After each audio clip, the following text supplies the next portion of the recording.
Guarantee अभियान की शुरुआत, मोदी की गारंटी को नाकाम बताया। कांग्रेस को फिर से लगेगा जोरदार झटका, बॉक्सर विजेंद्र सिंह बीजेपी में शामिल।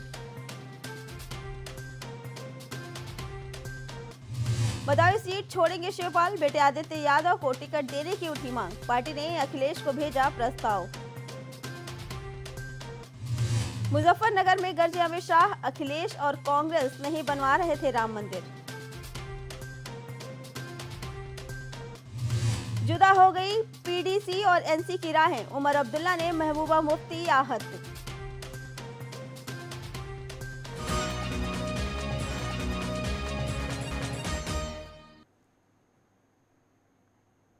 नमस्कार, मैं हूं अर्चना, आप देख रहे हैं इंडिया वॉच। वक्त हो गया है न्यूज बुलेटिन का। खबर बांदा से है, जहां बांदा में दिल दहला देने वाली एक घटना सामने आई है, जहां एक प्रेमी ने प्रेमिका की मां की गला दबाकर हत्या कर दी। पूरा मामला शहर कोतवाली के सिविल लाइन क्षेत्र का बताया जा रहा है। सिविल लाइन क्षेत्र के काशी राम कॉलोनी का है, जहां पर एक रईस छत्री नाम का व्यक्ति, जो शहर की छावनी इलाके का रहने वाला था, उसका प्रेम प्रसंग काशी राम कॉलोनी की शिवप्यारी नाम की एक महिला की बेटी के साथ लगभग 1 वर्ष से चल रहा था। कल वही जब वो रात में प्रेमिका के घर मिलने के लिए पहुंचा, तो प्रेमिका की मां से उसके कुछ आपस में कहासुनी हो गई। उसने 40 वर्षीय शिवप्यारी महिला की गला दबाकर हत्या कर दी और मौके से फरार हो गया। घटना की सूचना जब पड़ोसियों ने पुलिस को दिया, तो मौके पर पुलिस ने मृतक महिला के बच्चों से बातचीत किया। उन्होंने बताया कि पूरा घटनाक्रम हमारे सामने घटित हुआ। हमारी बहन का प्रेम प्रसंग 1 साल से रईस नाम के युवक से चल रहा था और वो अक्सर आता जाता रहता था, लेकिन कल हमारी मां से उसका झगड़ा हो गया और उसने हमारे सामने हमारी मां की गला दबाकर हत्या कर दी। मौके से भाग खड़ा हुआ। मौके पर पहुंची पुलिस ने बच्चों के बयान ले लिए हैं और शव को कब्जे में लेकर पंचनामा भरकर पोस्टमार्टम के लिए भेज दिया। वहीं पर पुलिस अधीक्षक लक्ष्मी निवास मिश्रा ने बताया कि काशीराम कॉलोनी में एक व्यक्ति ने एक महिला की गला दबाकर हत्या कर दी है। उसका प्रेम प्रसंग का मामला था। अभियुक्त को गिरफ्तार कर मुकदमा लिखकर उसे पूछताछ की जा रही है। क्या नाम है तुम्हारा? अर्जुन। अर्जुन, क्या हुआ है अभी यहाँ पर ये महिला के साथ? कौन थी तुम्हारी ये? हमारी मम्मी थी। क्या हुआ इनके साथ? इनके साथ हमारे उसने मारा रही छतरा ने। कौन है, कहाँ रहता है ये? वहाँ रहता पीली कोठी छावनी के पास। कैसे मारा, क्या हुई थी पूरी? गला दबा दिया। फिर क्या हुआ उसके बाद? इसके बाद गला दबाने के बाद निकल गया। तुम लोग कहाँ थे जब गला दबाया है? हम नानी के पास थे। तो घर में और कोई था? हमारी 2 बहनें थी। तो ये तुम्हारे घर में आता जाता था ये? आता जाता था। तो इसके पास आता रहा ये? इसके पास बौरी के पास। बौरी कौन है ये? उससे प्यार करती थी। ठीक। कितने साल से आ जा रहा था ये? इसको कम से कम नहीं होगा साल भर। तो बौरी तुम्हारी बहन है कि माँ का नाम है? हमारी ये बहन है। बहन है। और माँ का नाम क्या है? सिपियारी। शिवप्यारी। मम्मी हमें बैठी थी, छतरा आया है, लाइट बुझा दिया, गला दब दिया। क्या नाम है पूरा उसका? रही छतरा। तो क्या कोई झगड़ा हुआ था क्या उससे? मालूम नहीं है। जब घटना हुई तुम कहाँ थी उस समय? हम बाहर बैठे थे। फिर तुमने क्या देखा? हमने इतने देखा गला दबते हुए। उसके बाद फिर कहाँ गया वो? भाग गया था। क्या तुम्हारे आता जाता रहा ये? हाँ, डेली आता है। कितने साल से आ रहा था लगभग? ये बहुत साल का हमारी बहन के पास आता है। क्या मम्मी की लड़ाई भी होती थी? हाँ, मारता था हमारी मम्मी को। मम्मी को? और दीदी लोग की बातचीत होती थी, क्या बोलती थी? हाँ, मम्मी को हमारी दूसरी जांग में जला दी है। किसके पास आता था ये, मम्मी के पास कि दीदी के पास? दीदी के पास। लोकसभा चुनाव के लिए सियासी बिगुल बज चुका है और सभी उम्मीदवार चुनाव प्रचार में जुट गए हैं। प्रत्याशियों ने जनता से वोट मांगने के लिए दौड़ भाग शुरू कर दी है। इस बीच गोरखपुर से भारतीय जनता पार्टी के उम्मीदवार रवि किशन ने चुनाव प्रचार के लिए एक अनोखा तरीका अपनाया है। उन्होंने प्रचार के बीच एक दुकान पर चाय बनाई। चाय बनाते हुए उनका वीडियो सोशल मीडिया पर तेजी से वायरल हो रहा है। रवि किशन गोरखपुर में जनसंपर्क अभियान चला रहे हैं। प्रचार के बीच वो निषाद समाज के युवक की चाय की दुकान पर रुके और फिर अदरक कूटी और चाय बनाई। इस दौरान उन्होंने कहा कि भारत एक ऐसी धरती है जहां गरीबी देखने वाला देश को चला सकता है। इस दौरान उन्होंने कांग्रेस नेता राहुल गांधी पर भी निशाना साधते हुए कहा कि जो राजकुमार इटली में पढ़े हैं और ऑस्ट्रेलिया में पढ़े हैं, इसके साथ सोने का चम्मच लेकर वो जन्मे हैं, वे लोग भारत को नहीं समझ पाएंगे। वे गांव और गरीबों का दर्द नहीं समझ सकते। रवि किशन के खिलाफ इंडिया गठबंधन में शामिल समाजवादी पार्टी ने काजल निषाद को प्रत्याशी बनाया है। गोरखपुर में निषाद समुदाय बड़ी तादाद में है। माना जाता है कि निषाद वोटर्स यहां किसी पार्टी का गेम बिगाड़ सकता है।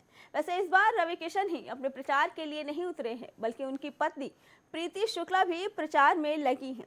80 लोकसभा सीट वाले उत्तर प्रदेश में 7 चरणों में चुनाव होगा। यहाँ पहले चरण में 19 अप्रैल को और दूसरे चरण में 26 अप्रैल को वोटिंग होगी, जबकि तीसरे फेज के लिए 7 मई और 13 मई को चौथे चरण की वोटिंग होगी।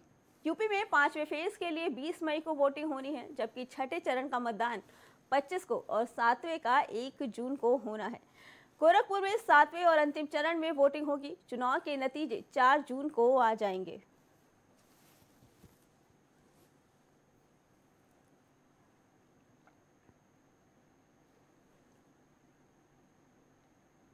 लोकसभा चुनाव को लेकर देश में सियासी पारा चढ़ा हुआ है। इस बीच ओडिशा में बीजेपी को एक बड़ा झटका लगा। पार्टी उपाध्यक्ष भृगु बख्शी पात्रा ने प्राथमिक सदस्यता से इस्तीफा दे दिया है। कहा जा रहा है कि उन्होंने ये फैसला बेरहामपुर लोकसभा सीट से टिकट न मिलने की वजह से लिया है। ओडिशा बीजेपी अध्यक्ष मनमोहन सामल को संबोधित लेटर में उन्होंने पार्टी में अपने 23 साल के योगदान की नजरअंदाजी पर अफसोस जताया है। उन्होंने जिम्मेदारियों को लगन से पूरा करने के बावजूद पार्टी नेतृत्व द्वारा महत्व न मिलने का भी जिक्र किया। लेटर में पात्रा ने लिखा है कि मैंने पार्टी और ओडिशा के लोगों की भरपूर सेवा की, मगर मुझे लगा कि मेरे योगदान को अब आवश्यक नहीं समझा जा रहा। भारी मन से मैंने अपना इस्तीफा देने और अपने राज्य के लोगों की सेवा जारी रखने के लिए आगे बढ़ने का फैसला किया। बताते चले, एक और बीजेपी चुनिंदा लोकसभा क्षेत्रों में अपनी स्थिति मजबूत करने की रणनीति बना रही है, तो दूसरी ओर चुनाव से ठीक पहले पात्रा ने इस्तीफा देकर एक बड़ा झटका दिया है।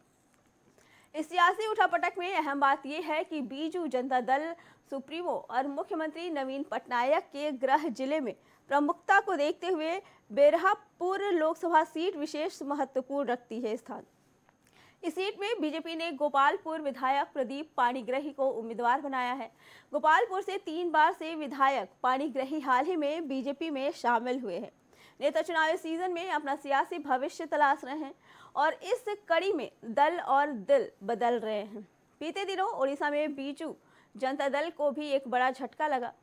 केंद्रपाड़ा के सांसद और प्रसिद्ध अभिनेता अभिनव मेहंती ने अज्ञात कारणों से हवाला देते हुए पार्टी से अपना इस्तीफा ले लिया है। मोहंती ने बीजेडी सुप्रीमो नवीन पटनायक को मार्मिक पत्र लिखा था। इसमें उन्होंने पार्टी नेता के प्रति अपनी अटूट निष्ठा और गहरी प्रशंसा की थी। हालांकि उन्होंने अज्ञात चिंताओं से जूझने की बात कही। उन्होंने कहा था कि पिछले 4 साल से वे परेशान थे, इसके कारण उन्होंने ये इस्तीफा देने का फैसला लिया।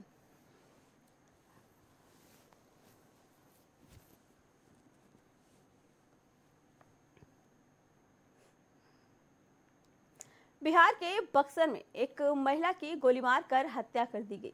महिला की हत्या का आरोप उसके 2 देवरों पर लगा है। बताया जा रहा है कि जमीनी विवाद में महिला को गोली मारी गई है। वहीं ये भी कहा जा रहा है कि देवरों ने अपनी भाभी की हत्या कर भाई की मौत का बदला लिया है। दरअसल महिला पर अपने प्रेमी के साथ मिलकर पति की हत्या का आरोप लगा था। वो इस मामले में जेल में थी। होली से पहले वो बेल पर जेल से बाहर निकल आई थी। बुधवार को जब वो अपनी बेटी के साथ शौच के लिए बाहर गई थी तो उसने बदमाशों ने गोली मार दी, जिसके बाद उसकी मौके पर ही मौत हो गई। घटना के बाद महिला का उन दोनों देवरों से फरार है। घटना बक्सर जिले के सिकरौल थाना क्षेत्र के रैका पांडेपुर गांव की है। महिला की पहचान 40 वर्षीय ममता पांडे के रूप में हुई है। घटना के बाद मौके पर लोगों की भारी भीड़ जुट गई। दिन दहाड़े महिला की हत्या के बाद हड़कंप मच गया। घटना की जानकारी होने के बाद पुलिस मौके पर पहुंची और शव को कब्जे में लेकर पोस्टमार्टम के लिए भेज दिया और छानबीन में जुट गई। मृतका के 5 संतान, 4 बेटी और 1 बेटा है। पिछले साल अप्रैल महीने से इन बच्चों के सिर से पिता का साया उठ गया था और अब साल भर के अंदर ही मां का भी साया उठ गया। दरअसल 28 अप्रैल 2023 को ममता पांडे के पति अक्षय पांडे की धारदार हथियार से मारकर हत्या कर दी गई थी। अक्षय पांडे की हत्या का आरोप उन्हीं की पत्नी ममता पांडे पर लगा था। आरोप था कि ममता पांडे ने अपने प्रेमी जितेंद्र दुबे के साथ मिलकर पति की हत्या की थी। इसके बाद पुलिस को हत्या में इस्तेमाल किए गए हथियार और खून से सने कपड़े भी मिले थे। तब पुलिस ने ममता को गिरफ्तार किया था। इसके बाद से वो जेल में बंद थी। होली से कुछ दिन पहले वो जमानत पर जेल से रिहा होकर बाहर आई थी। बुधवार को उसकी हत्या कर दी गई। इस घटना के बाद आशंका जताई जा रही है कि महिला के देवरों ने उसे गोली मारकर भाई की हत्या का बदला लिया। मामले में डीएसपी आफाक अख्तर अंसारी ने कहा कि पुलिस ने शव को पोस्टमार्टम के लिए भेज दिया है। साथ ही पुलिस मामले की जांच कर रही है। जिसने भी महिला की हत्या की है उसे जल्द ही गिरफ्तार कर लिया जाएगा।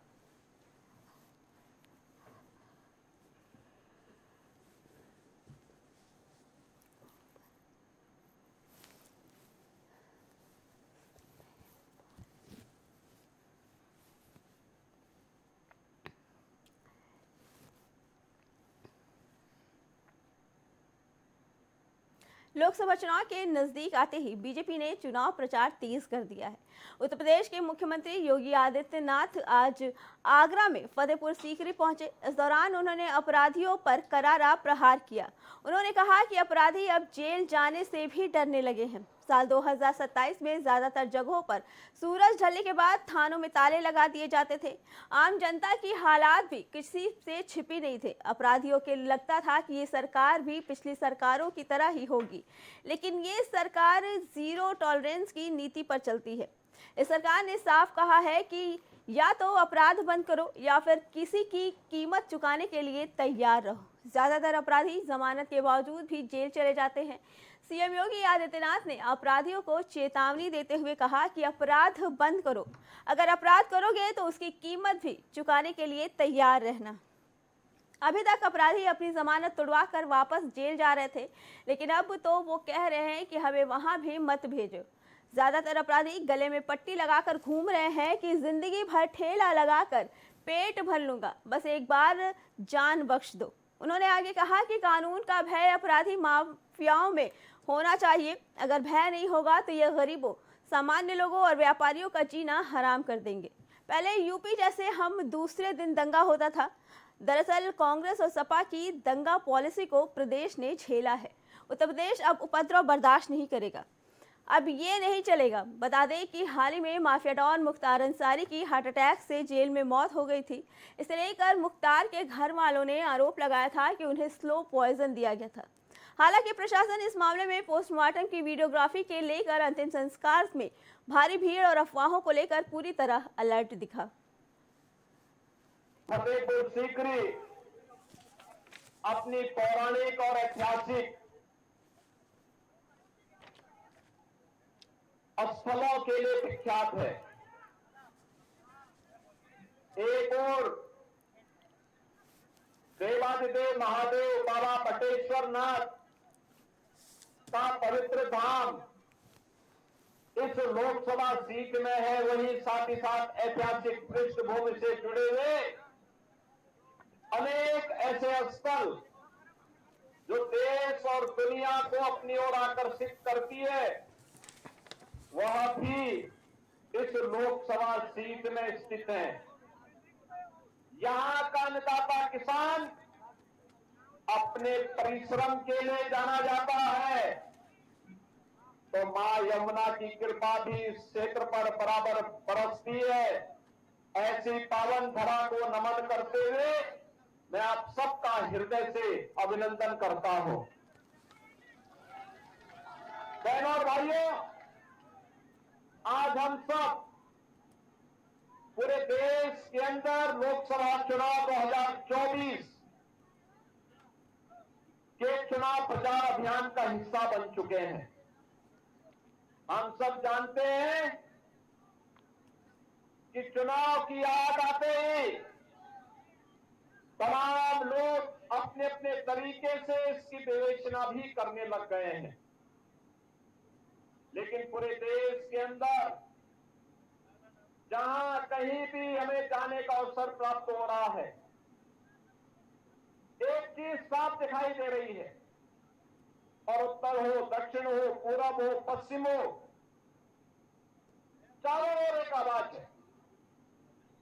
लोग ये मानते हैं, लोगों की ये तमन्ना भी है आम जनमानस की भावना भी है कि चुनाव में एक और भारतीय जनता पार्टी के नेतृत्व में एनडीए गठबंधन है और चुनाव परिणाम के बारे में लोग पहले से आश्वस्त हैं।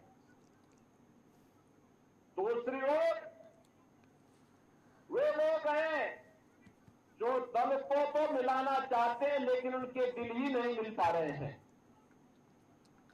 आप देख रहे होंगे इंडी गठबंधन में जो लोग हैं, इन लोगों की स्थिति आप देख रहे होंगे। वेस्ट बंगाल में टीएमसी ने अपने सभी प्रत्याशी दे दिए, कांग्रेस के लिए एक भी सीट नहीं छोड़ी, लेकिन वो इंडी गठबंधन का हिस्सा है। केरल में कम्युनिस्टों ने कांग्रेस के साथ कोई गठबंधन नहीं किया, लेकिन वहां इंडी गठबंधन का हिस्सा अपने आप को कह रहा है। ऐसे ही महाराष्ट्र के अंदर देखने को मिल रहा है और ऐसे ही अलग अलग क्षेत्रों में जब इनको प्रत्याशी नहीं मिल पा रहे हैं तो सपा का प्रत्याशी कांग्रेस में जा रहा है, कांग्रेस का सपा में जा रहा है और तब जोड़ तोड़ करके किसी प्रकार से ये लोग चुनावी अखाड़े में अपना दांव आजमाने का कार्य कर रहे हैं। आपने देखा होगा पूरे देश के अंदर लोग आश्वस्त हैं और आश्वस्त इस बात के लिए भी है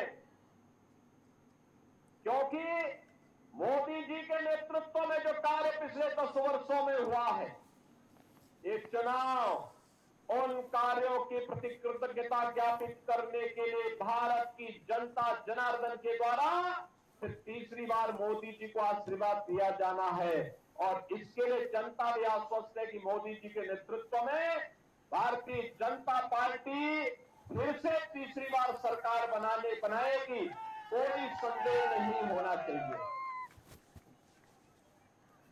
बहनों भाइयों, आज पहला चुनाव है 18वीं लोकसभा का, जिसके परिणाम के बारे में जनता स्वस्थ है। बस हमारे मुजफ्फरपुर में जिले में भीषण आग लगने की घटना सामने आई। जिले के मुरौल प्रखंड में गोपालपुर हसनी टोला में देर रात भीषण आग लग गई। मोहल्ले के 50 घर जलकर राख हो गए। स्थानीय लोगों ने बताया कि खाना बनाने के दौरान निकली चिंगारी से गैस सिलेंडर में ब्लास्ट हो गया। इसके बाद पूरा गांव धूं धूं कर जलने लगा। आग लगने से मौके पर अफरा तफरी मच गई। इस भीषण अग्निकांड की चपेट में 50 घर आ गए। आग लगने के बाद घरों में रखे 20 से अधिक गैस सिलेंडर फटने लगे। सिलेंडर फटे की आवाज से गांव के लोग सहम गए। गांव चीख पुकार के साथ भगदड़ मच गई। हर कोई अपने परिजनों की जान बचाने में लग रहा था। गांव में हुए इस भीषण अग्निकांड की सूचना पुलिस को अग्निशमन विभाग को दी गई। सकरा और मुशहरी थाना क्षेत्र से पहले मिनी दमकल की गाड़ी पहुंची। बड़ी गाड़ी आने में देरी हो गई थी। इस पर ग्रामीणों ने आक्रोश जताते हुए जमकर हंगामा किया। इसके बाद और दमकल की गाड़ियां मौके पर पहुंची। छोटी बड़ी आधे दर्जन से अधिक दमकल गाड़ियों और ग्रामीणों के सहयोग से आग पर काबू पाया गया। इस हादसे में दर्जन से अधिक परिवार का आशियाना जलकर राख हो गया। ग्रामीणों ने बताया कि गांव के सूरज सहनी के घर में खाना बनाने के दौरान घर में आग लग गई थी। इसके बाद देखते ही देखते आग ने एक के बाद एक 50 घर को अपनी चपेट में ले लिया। आग की लपटें तेज हो गई। ग्रामीणों ने पहले आग पर काबू पाने की कोशिश की, लेकिन आग की लपटें तेज होने के कारण काबू नहीं पाया जा सका। ग्रामीणों ने बताया कि अभी कुछ ही महीनों में गांव के आधा दर्जन लड़कियों की शादी होनी है। परिवार वालों ने शादी की पूरी तैयारियां कर ली थी। आग लगने की घटना के बाद से घर में रखा सारा सामान जल गया। ऐसे में वो अपनी बहन और बेटियों की शादी कैसे कर पाएंगे? उनके सामान कहां से आएंगे? ये एक बहुत बड़ी समस्या है। –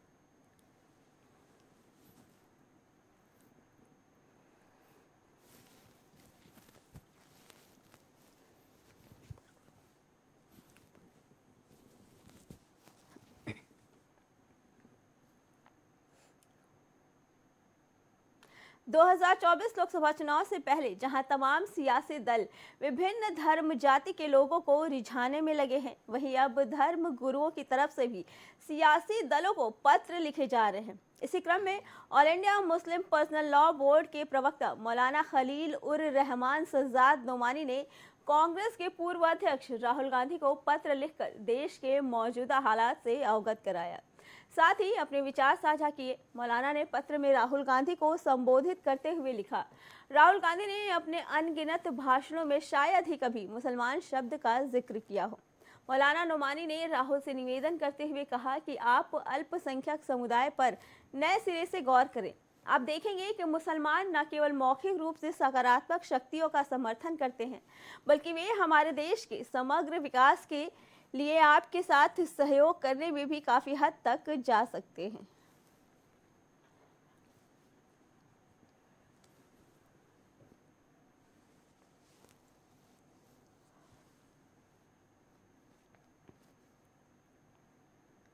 उत्तर प्रदेश पुलिस की सिपाही भर्ती परीक्षा लीक मामले में मुख्य आरोपी को गिरफ्तार कर लिया गया है। यूपीएससीएफ की नोएडा यूनिट ने पेपर लीक मामले में मुख्य आरोपी राजीव नयन मिश्रा को गिरफ्तार किया है। बताया जा रहा है कि राजीव नयन मिश्रा पहले भी कई बड़े एग्जाम पेपर लीक करवा चुके हैं, जेल भी जा चुका है। यूपी पुलिस और एसटीएफ कई दिनों से उसकी तलाश में छापेमारी कर रहा था। बता दें, यूपी पुलिस सिपाही भर्ती परीक्षा तकरीबन 48 लाख जवानों ने किस्मत आजमाई थी, लेकिन पेपर लीक की वजह से एग्जाम कैंसिल करना पड़ा। सिपाही भर्ती रद्द होने के बाद से ही पुलिस पेपर लीक के आरोपियों की धरपकड़ में जुटी हुई थी। मामले में 300 से ज्यादा आरोपी पकड़े जा चुके हैं।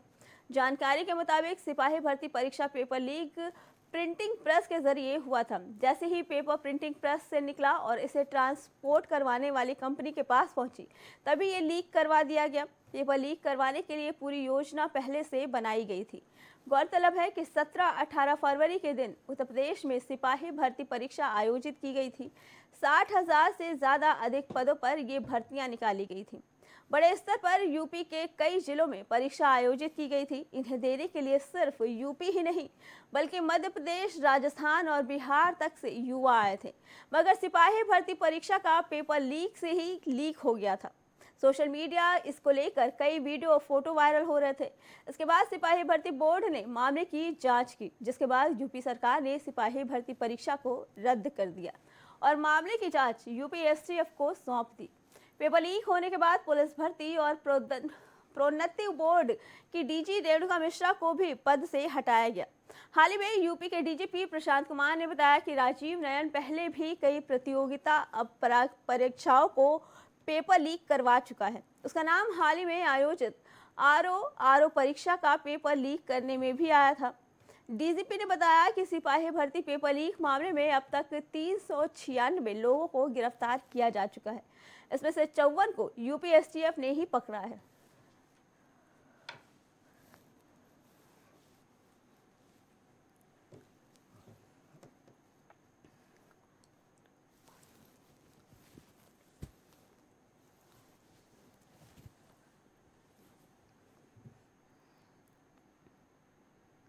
चुनाव से पहले महाराष्ट्र कांग्रेस ने पार्टी के बागी नेता संजय निरुपम को पार्टी से निष्कासित करने का प्रस्तावित पारित कर दिया है। इसके साथ ही संजय को कांग्रेस ने स्टार कैंपस की लिस्ट से भी हटा दिया।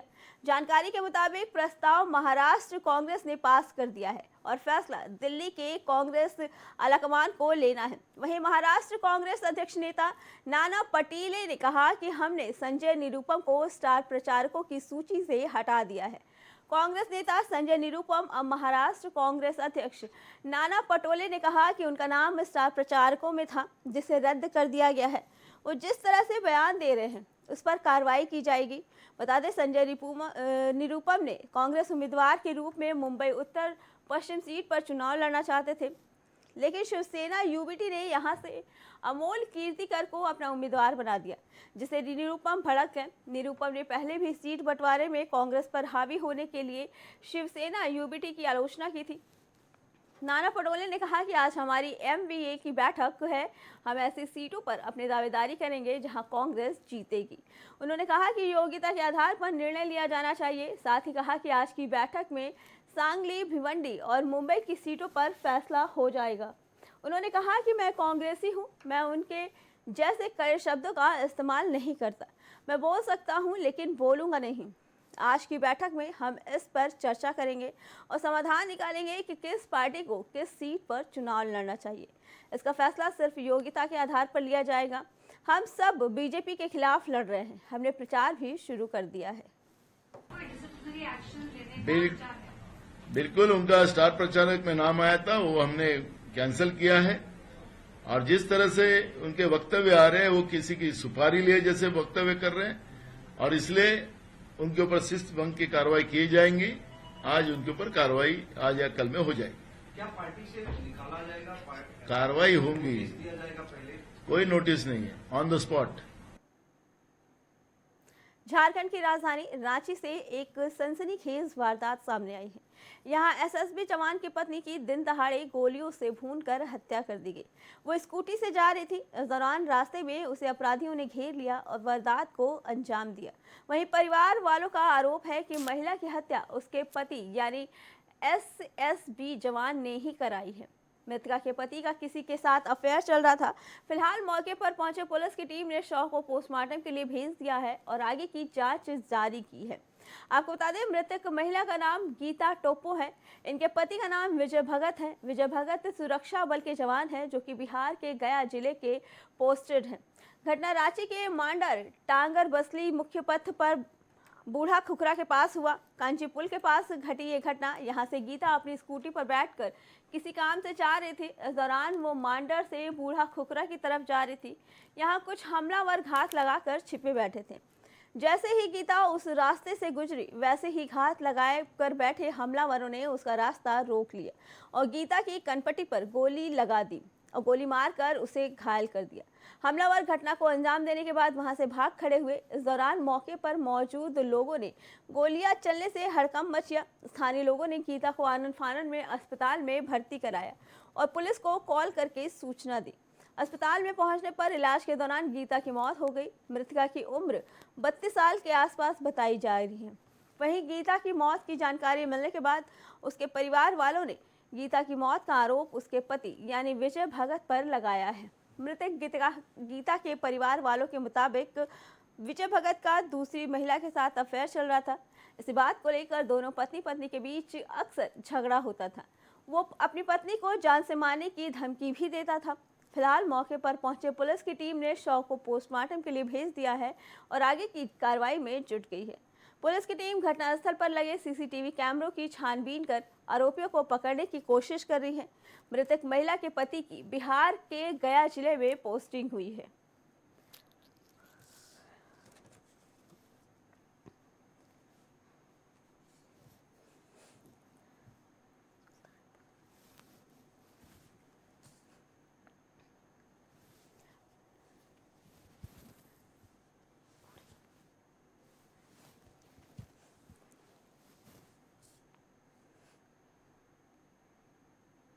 देश में सियासी बिगुल बच चुका है। चुनाव की तैयारियां जोरों शोरों पे हैं। सारी पार्टियां अपने अपने हिसाब से चुनावी रैली कर रही हैं। इसमें पार्टी कोई भी हो, भाजपा, सपा, बसपा, सारी पार्टियों में अपना चुनाव प्रचार शुरू कर दिया है। इसके साथ ही सुल्तानपुर में भी चुनावी माहौल सज चुका है। बीजेपी प्रत्याशी मेनका गांधी ने भी हुंकार भर दी है। इस कड़ी में मेनका गांधी ने बुधपुर में आयोजित जनचौपाल में अपनी ताकत दिखाई। इस मौके पर सांसद प्रतिनिधि रंजीत सिंह, बीजेपी जिला महामंत्री विजय त्रिपाठी, ब्लॉक प्रमुख कुंवर बहादुर सिंह, बीजेपी किसान मोर्चा जिला उपाध्यक्ष अशोक त्रिपाठी माले, पूर्व प्रधान रमेश चंद दुबे सहित बीजेपी के कई वरिष्ठ नेता और कार्यकर्ता मौजूद रहे।